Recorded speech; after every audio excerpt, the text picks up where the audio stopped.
Hello and welcome back. We are on episode 3 of my chronic illness story. So if you're just now joining us, welcome. You might want to go back to episode 1 to start from the beginning, but totally up to you. I usually like to start at the end of a book, know what's going to happen, and then go back, so it's fine. Cheater.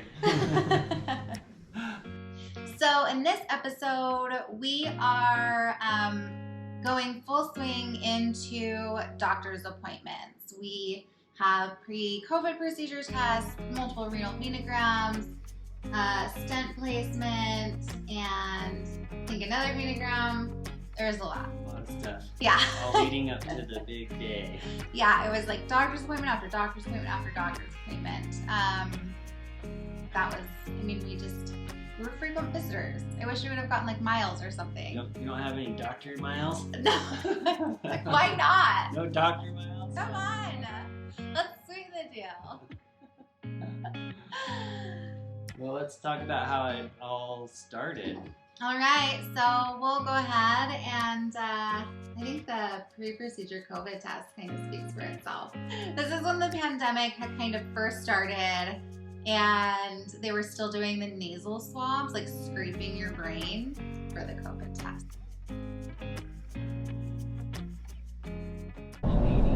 So, as if my health saga couldn't get any more interesting, we are on our way to Ogden Regional Medical Center for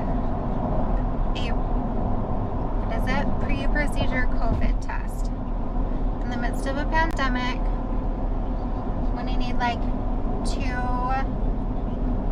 procedures and a kidney autotransplant, it all happens in the middle of a pandemic. And so now, before you can do anything, you have to make sure you don't have COVID. To make it even more interesting, I don't think you're going to be allowed in the hospital with me on Friday. How do you feel about that? Sad. Be very nervous and anxious in the parking lot. And they're supposedly just wheel me out to you after surgery and anesthesia and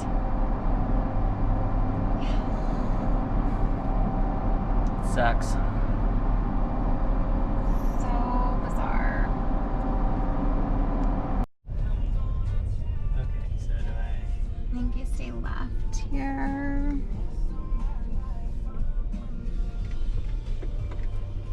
Oh my gosh.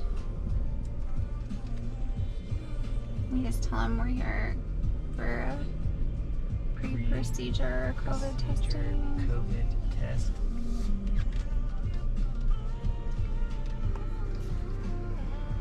And you're getting the test. Oh, I don't like this.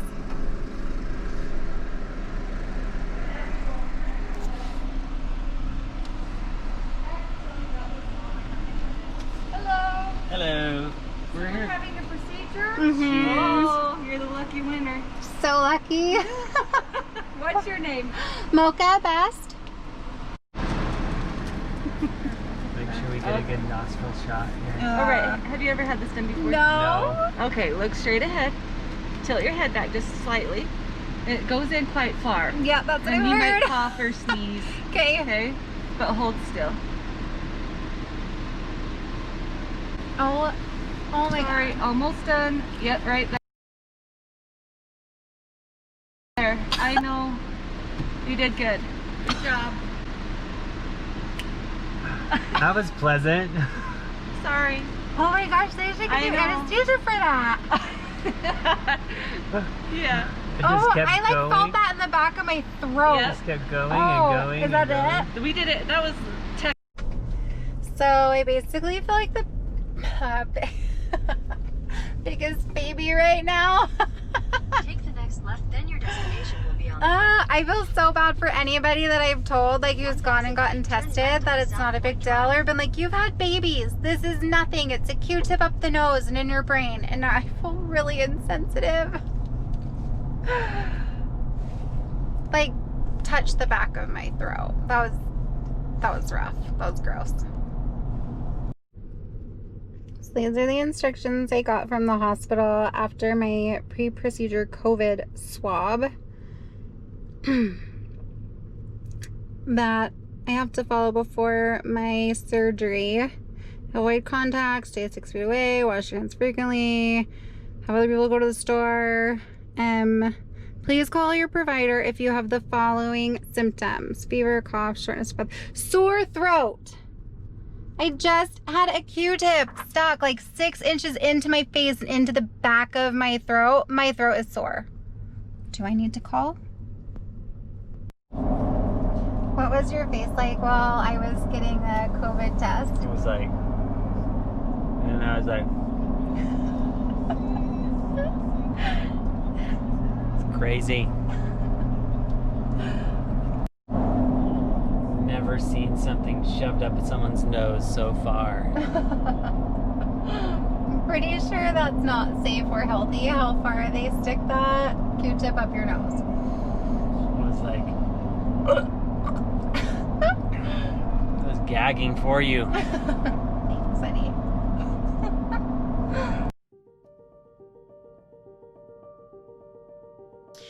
So after the COVID test, we quarantined for the rest of the weekend, and then we had my first renal venogram. Basically, the venogram is when they, put a probe down in your vein, and they squirt dye into your veins and take pictures of it to see if there's any blockage or compression in the veins and if the blood is flowing properly. In this case, they were trying to go down and test the blood flow coming out of the kidney and the renal vein, but then they also go down and explore other areas just to see if there's any other compression. This was kind of crazy. It was, I think, our first kind of experience with any sort of procedure during the pandemic. Certainly. And besides having my brain scraped, it was weird. It was weird walking in. It was weird getting your temperature taken, having hand sanitizer, being interrogated like we were like Corona, COVID-19 terrorists coming into the hospital. And I didn't really know exactly what to expect. I mean, it had been explained to me, the procedure, but I mean, still, like, I'd never had it done before. It wasn't like I was going to get a flu shot or something. And so he was able to go in with me during, while I was getting ready for the procedure. And then he had to go wait in the car. Yeah, I had to go out in the car and just wait. But that was better than we thought. We didn't even think you were going to be able to go into the hospital. That's true. We were expecting to not even be able to go in, or she was just going to have to go in by herself. And like every other procedure she's ever gone to, like, I've always been able to be there, with her and like help get through calm each other's nerves, calm each other down and stuff. And so this is very nerve-wracking because, you can't be there to support him, obviously, and she goes into procedure anyway, she's in there by herself, but like still, it's like you're further away. Yeah, being there when they come out, all this stuff, like sometimes the doctor will come out and sit down and talk with me and like tell me what, how things went in person, but in this case it was completely different because of this pandemic. I was out waiting in the car, just waiting for the doctor to call me back, and eventually called me back, told me everything went well, and explained to me that, he went down and took pictures of the renal vein, and there was some slight compression that they call a gradient on there. It didn't look too bad, but there was some, and then he went further down into the abdomen and checked the iliac vein, and there was quite a bit of compression in that vein, which is actually something that's called May-Thurner syndrome. And so he let me know that that was the case, and they wanted to look at that further, as well as further look at the renal vein. And then after that, I was able to go back in and get her after recovery. She was slightly sedated, but that was, she wasn't totally out of it. And then I was able to go back in and get her and bring her back out. I have nothing to say. I have no recollection of this. Another procedure that was following that one, shortly after, I think it was within a week,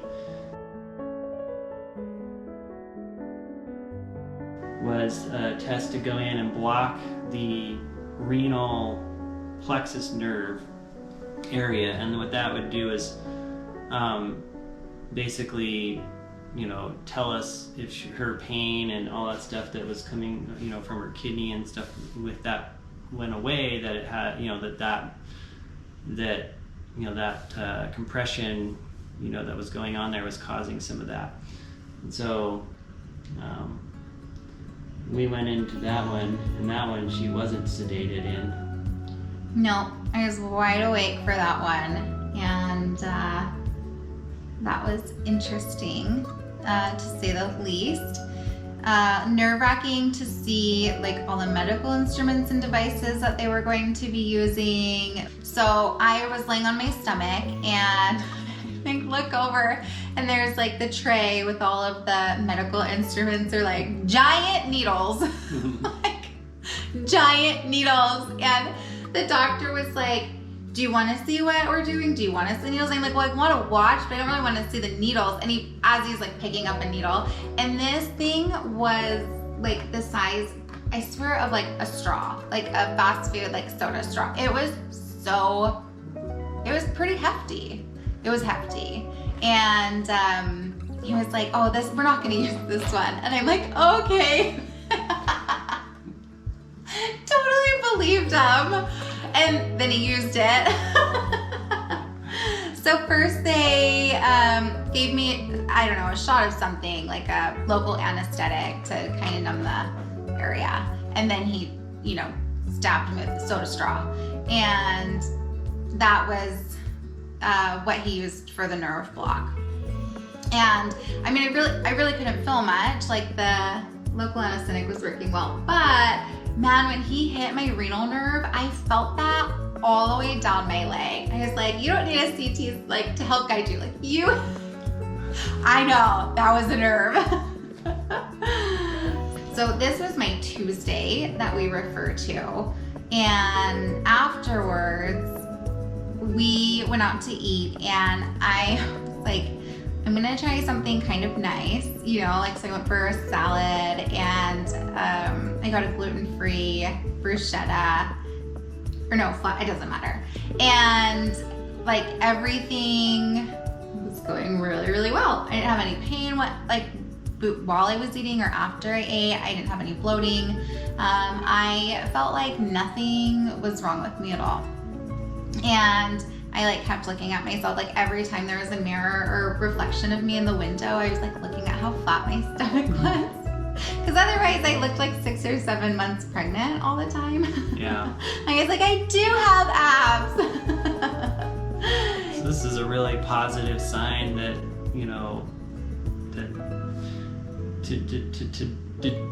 to determine if, she had this Nutcracker, syndrome, and if that, treatment for that would help her. And it was amazing, within 30 minutes after she had the block, she was a whole different person, from what she had been before. Yeah. And so did some pretty crazy stuff that day. Yeah. Besides eat, what so after we ate, I texted my supervisor and was like, so I'm not coming into work today. I was like, I feel amazing. And he knew that I had was having this nerve block done, and was 100% supportive, and all of these doctor's appointments and wild like things that were going on. So I was like, hey, I feel like awesome after this. I'm gonna go play. Like I didn't even pretend to be sick. I wasn't like, it was horrible. I'm in so much pain. I was like, I'm gonna go play. Like I can't come in. Okay, cover my meetings. Bye. I was like, have fun. So I got home and I went paddleboarding with our 2 younger girls. And I was kind of nervous on the water just because I've been pretty immobile at this point. I didn't have a lot of strength. I was losing all my balance. And they thought it was like hilarious to try and knock me off the board. I was like, just sit on the board. And they're like rocking the board and laughing and screaming. Anyways, we ended up in the lake a few times and it was pretty fun. And then I also went hiking.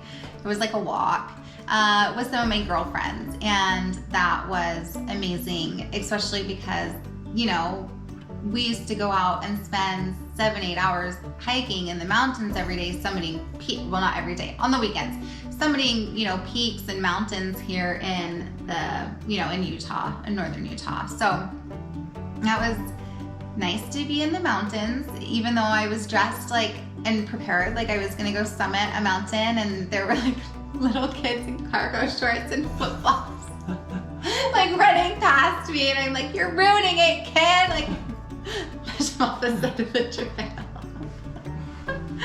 So it was good. It was really exciting. It, you know, helped give me a lot of hope in the next steps, and that we're actually finding answers at this point, and that there would be more Tuesdays.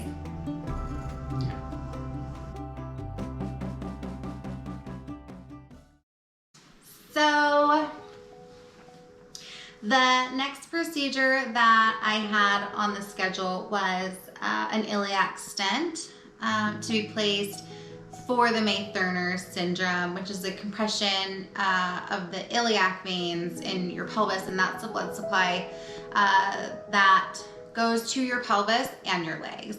So we met with Dr. Jefferson, who is actually the interventional radiologist who is in network. She was finally accepting patients again, and the hospitals were allowing procedures at this point in time. So we went in to see her and discuss the iliac stent. Yeah, it was an interesting conversation. You know, obviously we were looking at this Nutcracker syndrome, which is the compression of the vein around the kidney, plus she has this compression going on in the iliac vein. And we had a conversation with her, and she mentioned that, you know, they had seen patients before that had had compression in both areas, and they had done auto kidney transplants on first and still had to put the stent in later, and you know, they weren't quite sure which order they should do these in, but typically they've had to do both. And so the thing about a stent is, you know, it's pretty easy to place, but you don't really, you know, you don't really know what's going to happen in the long run with it. So she did explain a lot of the risks. We were hoping that by placing this stent, you know, it might relieve some of this vascular compression in that vein down there, and maybe that it would help her overall, you know, and she wouldn't have to have, you know, like a surgery. We were still on the schedule to talk to Dr. Z, but hadn't actually had a conversation with him yet. Yeah. But Dr. Jefferson works with Dr. Z a lot, and so they were, you know, she'd worked on many other cases and was explaining. And they had actually reviewed my case and talked about my case together before we placed the stent. Yeah. So I went ahead and decided to have that stent placed to see if it would help, and basically the same kind of procedure. It's a venogram, just like she had before, but this time she just went down and, you know, took some additional measurements, made sure, and decided to put the stent in. Mm-hmm. I was a little surprised at how much pain I was in after the stent was placed. You know, I was thinking, oh, like it's in an artery, I don't know, like I wasn't expecting it. I mean, she told me there would be some discomfort, but man, it like I had so much low back pain. Sitting was uncomfortable. Anytime I bend or lean forward was uncomfortable. I was actually like 4 weeks had gone by and I was still having a lot of low back pain, and I called and was like, hey, I'm still having a lot of pain, and I was assured that that was normal, but I was surprised. So if you are having a stent placed, I don't know if it's painful for any stent, but if you're having a stent placed in your iliac artery vein, iliac vein, yeah, and for May Thurner, just be prepared. Like it, causes quite a bit of pressure opening that vein back up, which is uncomfortable. So I don't know, just my 2 cents. Yeah, So. wasn't what was. You've been warned. Expected. But. No, I was like, oh, it'll be uncomfortable. No, it was like, it was not pleasant. It was pretty rough, I thought. Yeah, it was quite a recovery. Yeah. Oh, anything else on the iliac stent? Nope, I think that's it. All right. Wait, 6 days after? 6? 5? What's today? 6. You don't even know what today is. 6. 6th today. And I took my last prednisone today. Oh, look at the pretty sunflower.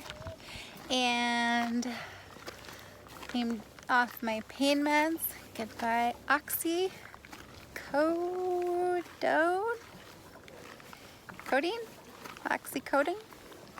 Oxycontin, as we call it on the streets. And we are going for a little walk this evening. First walk. I'm gonna go about 25 feet. Okay, gotta turn around. We're done.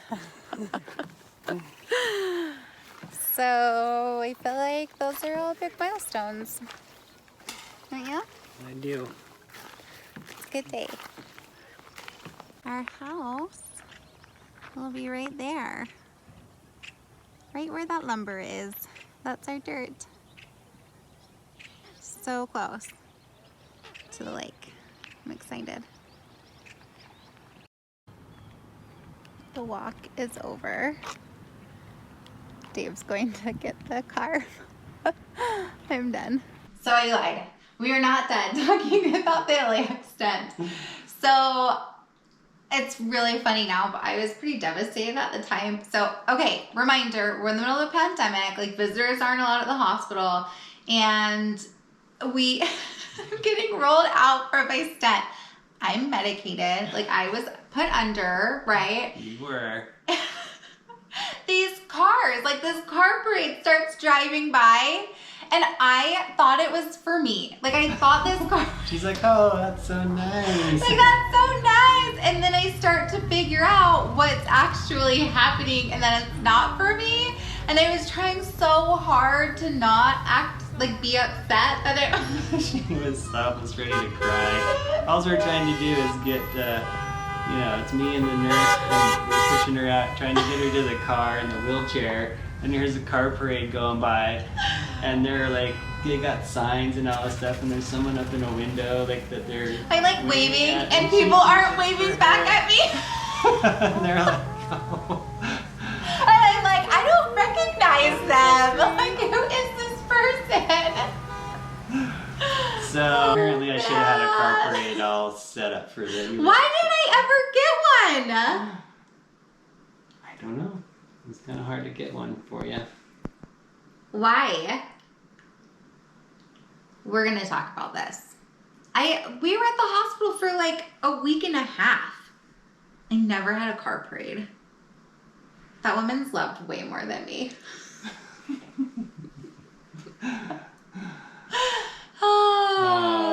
Well, so one of our already had your car topics parade. upcoming. No, I didn't. Yeah, I was at your Iliac stent.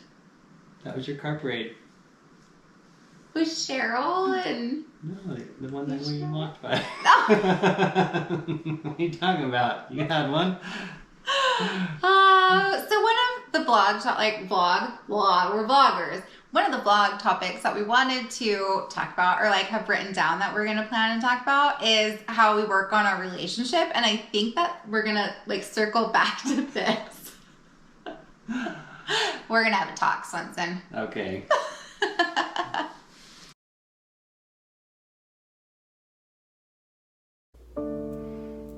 Today marks the first day since my stent. I don't know, almost 2 weeks ago, 12 days ago, that I have had enough energy to get up and make my bed and shower, and then I still had energy, so I did my hair and a little bit of makeup, and I took a picture of my bed to document the moment, and then I was like, well, shit, I'm gonna take a picture of me too, because I got ready today, and I just got so emotional, and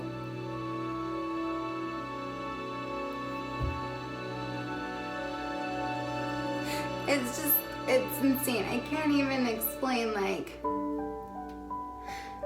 the gratitude for the simple things, like making a bed and doing your hair. Like, I have every intention to try and stay out of bed today. I'll probably have to take a nap or lay down on the couch, but whatever.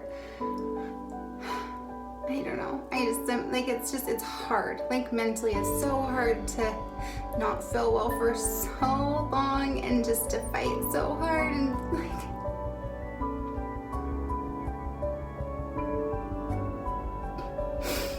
I'm just so happy to feel so good today.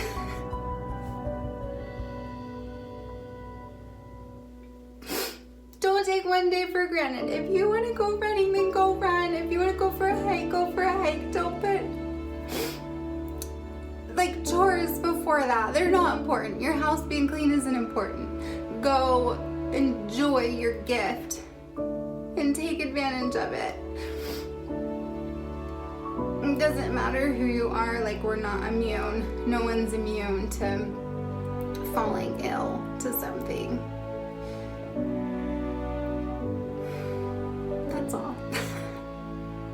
Stepping off my soapbox now. Happy Sunday, everyone.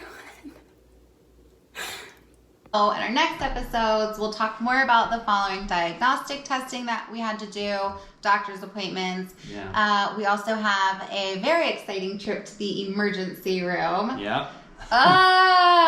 When don't we though? But anyways, we'll talk about that one. In the midst of a pandemic, it was very strange. Oh, it's time. Sorry. It's time for my afternoon meds. I'm such an old person. So gonna talk about our trip to the emergency room, and if you have any questions, post them below. Give us a like, a thumbs up, a share. We appreciate it. Let us know if there's any topics you want us to cover as well. We're here for you. Big hugs. And yeah, if you like our channel, subscribe, and we will see you next week. Bye.